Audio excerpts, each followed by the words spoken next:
Welcome to Faith Speaks and around down here at the Immaculate Heart of Mary Parish Hall Activity Center, and I'm your host Dick Patton. And I guess we have to say the Lord has given us a beautiful day for the first day of spring. And with me today is my special guest, Father Jason Wells here, Reverend Jason Wells, from the president of the New Hampshire Council of Churches, and he's a priest, of course, with the Episcopal Church here in, well, he was over at East Concord, Grace Episcopal, but now he's everywhere. He could be your church someday. You might see him pop up, who knows? But first day of spring, can you imagine that? Here we are. Very glad for it to get warmer now. We got by St. Patrick's Day, and you know, whether I still say March came in like, for me, March came in like a lamb. I don't care what they say otherwise. Some places say, oh no, like a lion. Well, he didn't come in like a lion here, it didn't. So we'll see how it happens when it goes out. But I know that March can still be we can still get some good snowstorms here in March and what's left of the month. That's true, that's true. Even April. I can remember some doozies in the first part of April.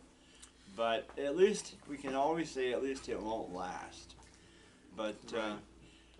you had mentioned doing a 3-part series or something of that nature and planning your final wishes. And we all, Brian and I both thought that was a great idea. And Right. I know I handed you just now my obituary. In fact, it's funny, after you and I talked that day when you were on the show, I went home and updated mine. And I know I've left out a couple of things.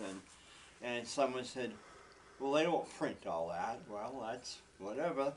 You know, they'll do what they want because they charge you so much money now to have your, and this also goes for the, I like to read the church news on, it used to be Saturday, now it's Friday, and it's mixed in the classifieds in the Monitor. But, you know, it's so small now, you can hardly see anything. And I can, boy, the churches have shrunk as far as the news goes. And anyhow, but, you know, I know myself, of course, years ago when I was dispatching, we all had to write down our wishes. Even though as a dispatcher I had to. Because, it was the police officers, obviously, that were getting fatally wounded, especially up north and over down in different areas we had them. And they said, no, as a dispatcher, we need to have yours, because they could come in here and you're like a sitting duck, and yeah, we were. And, but, you know, it's something you don't want to think about, but you know something? When my parents were on their way, my mother especially, it was hard to go, the month before she died, I went into Bennett's, and I'm telling you, it's hard to sit there and pick out a casket or pick out, you know, this or that. You know, it really is. And if you wait until something, God forbid, happens, it's even worse.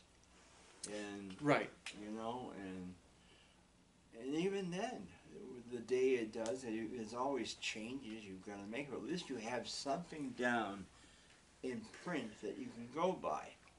You know. Right, and that's what we started to talk about. I think it was 2 weeks ago. You and I last met on Ash Wednesday. Yeah, right too. Yeah. We did a program for Faith Speaks about Ash Wednesday, and that was the day that when we had ashes put on our heads, most of us heard those words in church. Yeah. Remember that you are dust, and to dust you shall return. A part of the message of Ash Wednesday is remembering our mortality. Yeah. You know, there's that little quip that people say the only two certain things in life are death and taxes. That we know this is something about being a human is going to happen to us. And yet, even though we are absolutely certain of it, we rarely prepare for it. No. We know it's going to happen, but we don't want to be ready for it. No. So this was something, as you were hinting at before, that I used to talk about when I served Grace Episcopal Church over in East Concord. And we would actually take, I served there for 10 years, and periodically during that time, every couple of years, we would take the season of Lent, the 5 weeks in Lent, and we would do a program that we called Death and Dying. Really? And so some of the things we would do in that class were things that you had just named. We would ask people to think about their obituary. We would ask them to think about their funeral plans, and bring in guest speakers from outside of the church. And I would encourage people who are listening, maybe you like some of the ideas that we talk about here, or you want to do them, you can talk to your pastor about doing something like this. I developed this method. Actually, I must give credit to Sloan Franklin. He's was a seminary classmate of mine, and he gave me a lot of the material that I adapted for use here in this program. So it is not all my idea. I'm supported through my friend Sloan. So what we would do is, I think there's a great spiritual value. You don't even much have to be a religious person, I think, to write out your obituary, which is a big task on its own. But when we do that, when we think about the way we want others to remember our lives, it makes us reflect on the way that we live our lives now. That in between now and then, what do I need to do to be the person that I want to be remembered as? And that isn't necessarily a religious or a spiritual thing, but I think Christians, we do take a certain view that if we certainly believe in the resurrection, we believe that Jesus is resurrected, we believe in eternal life, we can prepare without fear, we can prepare with hope for that next life, and we can do these things with a certain sense of that hope, even though some of the things we talk about are things that might make us sad or grieve, and those things. So, as a parish clergy person, as a priest, as a minister, I would work with people regularly who are planning a funeral service. Sometimes that came at the end of a long illness when people certainly knew it was coming. Sometimes those occasions were very sudden, and families had no idea it was coming. And they were sudden. Either way, nobody thinks of themselves as being in the position to prepare a funeral service.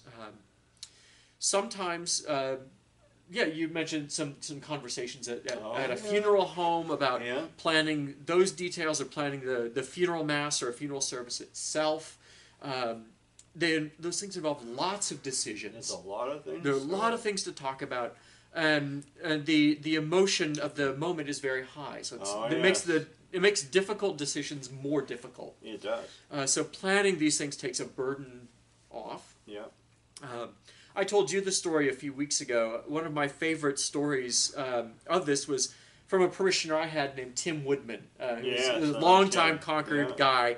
He was a faithful worshiper at Grace Episcopal Church, and when he had died, his children and even his wife came to me and said none of them were churchgoers. He was the only churchgoer in his family. Funny, And he was faithful. He knew his Bible. He knew a lot of hymns. But when it came to his family planning the funeral, they didn't know what his favorite hymns might have been. They wouldn't know what parts of the Bible to go to for readings at the funeral. And they had a lot of questions about whether or not they were doing what their dad wanted. And it was clear that was upsetting them, that they weren't sure they were doing what Dad would have wanted. And as they were cleaning and going through the house and going through his belongings, they found a prayer book that he had by his armchair. It was right by the armchair where he sat and watched TV. He had a little prayer book and a little piece of yellow legal paper in there where he had written out his whole funeral plan.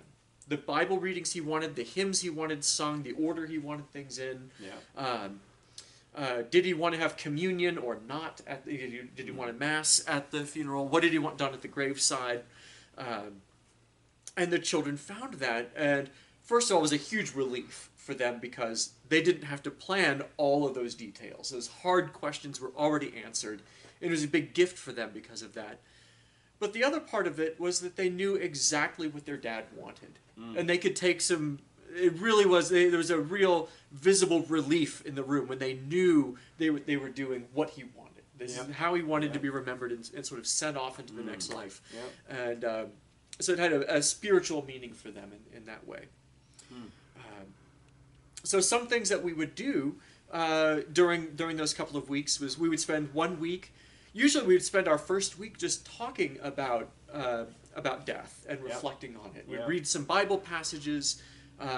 In the Episcopal Church, we often would go to poetry. There's a poet named John Donne who had a well-known poem called "Death Be Not Proud." There was a novel named that as well. I remember that. Yeah. It was very popular for. A lot of people have read it in school, in English class, in high school. At some point, you probably run into "Death Be Not Proud." He was an Episcopalian. He was an Anglican, a Christian. So it was a Christian reflection on death, and we can read something like that and talk about it. If we felt that we really had the time. There's a play, it's also a movie called Wit, which is about a woman who is dying of cancer and her reflections as she comes close to death. And those are heavy things to do, and sometimes it's right in the church to use them, sometimes it's not. But we would just talk about what that means to us. The following week, we would talk about things like obituaries and funeral plans, and the funeral service in a church, or the graveside. And it's always useful to just have those things written out, to write down somewhere that maybe you should have military honors at your funeral. Sometimes we would do funerals for somebody who died in World War II, and their grandchildren had forgotten or not known. That these things can actually get lost over the decades. Sure. And if you don't write it down, people won't know. One thing I remember seeing, we had another member of our church, Harold Bellevaux. He was an Episcopal priest, Father Harold, people called him. And he had actually done a similar thing. He had gone to a funeral at St. Paul's Church here in town, just over on Center Street.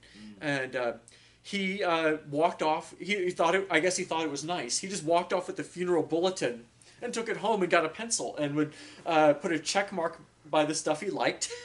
And he would draw a line through the stuff he didn't, and you just make these little edits, and then on one margin he would go with a pencil and he wrote down, who do I want to have be my pallbearers, and he would write down pallbearers, and who's going to read scripture lessons, and periodically you could tell he would go and revise it. So some of his buddies who would have been pallbearers had died before him, so you could see he would draw a line through their name and put somebody else down. So it was just something he kept, and he just went to a funeral that was meaningful to him and used that as a starting place. What we would do at the church, actually, as the pastor, we'd have people make these kinds of plans, and I would actually let them have them, but I would photocopy them first. So I had a file drawer with those there, just alphabetically, so that if somebody did die while I was the pastor there, the family doesn't even need to know where it is. I could easily go and find those records for them. But some things that we had done in that time, in those couple of weeks, we actually did have Bennett Funeral Home come. They came to our church. They were very happy to do that, and I think there's also Waters Funeral Home if you live up near Boscawen. I think is Wendell Butt. Wherever you live in the state. Many funeral directors and funeral home directors would be glad to come talk to you about this. And they can answer lots of questions about the very practical things you were talking about. And they will even answer. It's a good time, while you're still thinking years away, to think about, well, what does it cost? The funeral home services do cost something, and have we?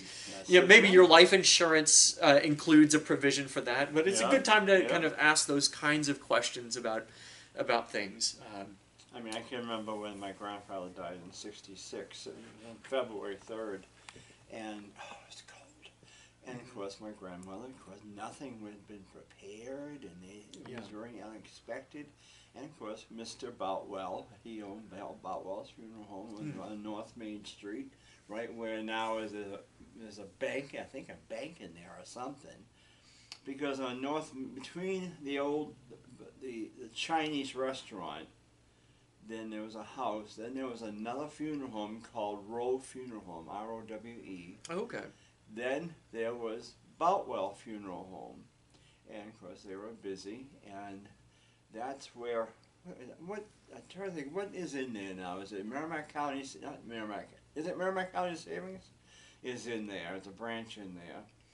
And then there was a house after that, but it burnt down, I guess, got caught on fire, or they tore it down, one and the other.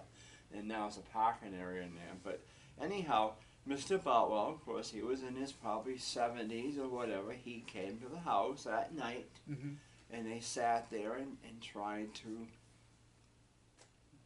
make the arrangements. Of course, my poor grandmother, at 81 years old, she just didn't know what to think. You know, she was just beside herself. I mean, here she was having supper, and then an hour later, her husband, my grandfather, dies, and it's like, you know.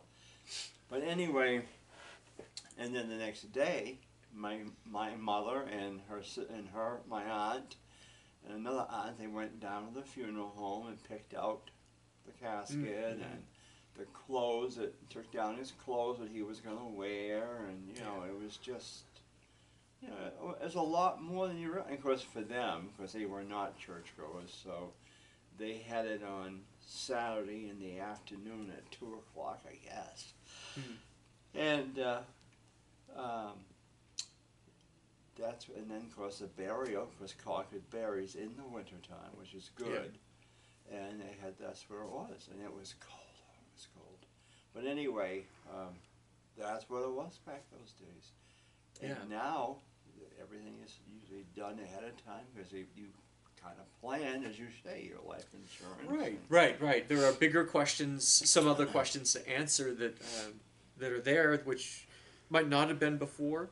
One thing that we also did in those weeks of Lent was to have an attorney come, and most attorneys can usually talk about the importance of having a will. The Episcopal Church in New Hampshire, we have a chancellor who's an attorney for the Episcopal Diocese of New Hampshire, a guy named Bob Wells, who lives in Hopkinton. So if there are Catholic listeners, I know this is WICX radio, some people will listen to. I'm sure the Chancery office on Ash Street in Manchester might be able to point you in a direction, but probably finding a lawyer in your town can come and would be able to answer questions about a will, about the kinds of things you want to have spelled out, because if you don't have a will, questions about money and property and real estate wind up in court, in probate court. And talk about leaving a gift to your family, to not have them go through 6 to 12 months of probate court. And usually that time, in my experience as a pastor, is times that families get upset with each other, when brothers and sisters the emotions run high, and then there's a long question about who gets what, and what did dad or mom really want for these things. Again, you're spelling that out, and it's an incredible gift later on to have those things out there. Well, you figure now a casket alone can go from a plain wooden casket or something from maybe $500 or maybe more than that for a plain wooden one to a gorgeous, up to thousands of dollars. And I had picked out for my mother back a blue. She loved blue, so I picked out a blue casket, and that cost $1,000 or more, something right around that. And my father wanted the same exact thing, so we had the blue for him too, and I want a blue one. Right. But you're looking at a lot of money, and then some people want pillow in there, or the lining, or all that. Think of that stuff. It's all things. Well, another thing that the lawyer can, a conversation with a lawyer can help talk about is, how do you want your money spent after you die? That there is a part of it that is about leaving money to your family members, but also, and this I think goes back to the question about what do you want in your obituary, how do you want to be remembered, and what do you want your own legacy to be? What are the things that are most important to you now? Many people do in their wills leave money behind to sometimes their schools. You know, Yeah, they leave a scholarship at the school they went to. They want to leave a donation to their church. I've often heard of people who, maybe they knew they gave $1,000 a year to their church, but when they die, they would give a gift, so that a larger gift, so that would continue to give $1,000 every year, even after they die. And there are all kinds of ways you can set things up to be charitable annuities and things like that provide a legacy with money that goes beyond either spending it on a fancy casket or giving it to your children, or the things that go to causes and purposes, that go to the things that were most important to us in our lives. Flowers. Right. Many times I see people, almost every obituary I read says, in lieu of flowers, please give a gift to, and that again speaks to thinking through, when I die, what is it that has been the most important to me in life? Who are the people who were there for me? Well, and how do I give to them? I think sometimes, Father, as a fact is that in the wintertime, it's foolish, in a way, to have a lot of flowers. I mean, if you take them to the cemetery, you're going to die in 5 minutes because it's cold. But, the summertime, we don't tend to think of that so much. And that's a good point to bring out, because now it's spring and summer, even though it's nice to have flowers out there, maybe instead of floral, maybe a gift would be better to the cemetery, to a school or a church or whatever, and organization, because you go in a funeral in the summertime, you'll see a grave marked with lots of flowers. But then again, some will be donated to a nursing home or to a church, left at the church, where the funeral was held at. It's a lot of things to think about. Yeah. And what I've actually found by going through a process in the church where we have conversations like this, and deep conversations with a group of people over a few weeks, a lot of people usually wind up saying, well, those flowers will last a few days. Yeah. Even under the best of conditions. But a gift to a scholarship fund, for example, boy, that would last a long time. Or if I gave a gift that made sure that my church didn't have to worry about the next time they replace the boiler or something. Whatever it is, whatever the thing is they have on their mind, if they could repair the church organ or something, they find that a more meaningful gift than flowers that last a few days. And that's a kind of thinking that people get into when they do this. I think the last thing I'll mention is, as a group of people to talk to or invite into the conversation were chaplains, hospital chaplains, or hospice chaplains. As you may know, Concord Hospital has some chaplains in it. Nursing homes like Havenwood Heritage Heights have a chaplaincy staff. And hospice centers where there's a hospice house at Concord Hospital, and many of them around the state. There's lots of them, but I know the hospice house there the best. They have chaplains who are there who are there to be with people when they are dying, over those what can sort of be a couple of weeks or a few days, and they're well versed on some of the questions of power of attorney.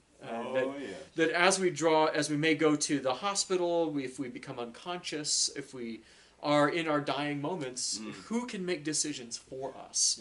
And have we done the paperwork? Because there is power of attorney, medical power of attorney, paperwork that should be done for that. Again, as a part of this process of death and dying, of being clear about who we want to have make those decisions. If we don't have the paperwork, do we know who gets that power? Different states have different rules about that. So it might not be the person you think it is, and you should probably, putting it in writing in a document is the safest way to do that. Which again speaks to the relationships that are most important to us. Who is it that we trust with those kinds of life and death decisions? And it speaks to things that are very deep in our lives. And so having this kind of planning is... it's a gift to your family, but it can be a spiritual gift to yourself to know people were really brought to a place of peace, knowing that they've asked some tough questions, they've thought through what are their most important values? Who are the most important people in their lives? Yeah. Let's put that in writing, and we're going to file it away for some future day. God only knows when. But it brings a sense of spiritual peace in our lives, and I think it's an expression for Christians of our hope of eternal life. Yeah. That we can encounter these kinds of conversations. I know, because I'll tell you, it does. Even though you say you're ready, prepared, but you're never prepared for it. You know, and it's like, you know, 40 years ago, I probably would not have had a church funeral. But then I got married and stuff, and, you know, then I want, and I know what type of a service I want. I want my service based on Advent. That's my thing. I love Advent, and that's how I want it. I don't care if it's the hottest day in July or August. I want Hark the Herald Angels Sing, and Oh Holy Night, and something like at least 2 or 3 Christmas songs, and then Here I Am, Lord. That's one of my favorites. I love to hear that one. So, I mean, you know, it's things that, and like I said to my father, he got real mad at me. And this was 2 days before he died. I said, what is your favorite hymn?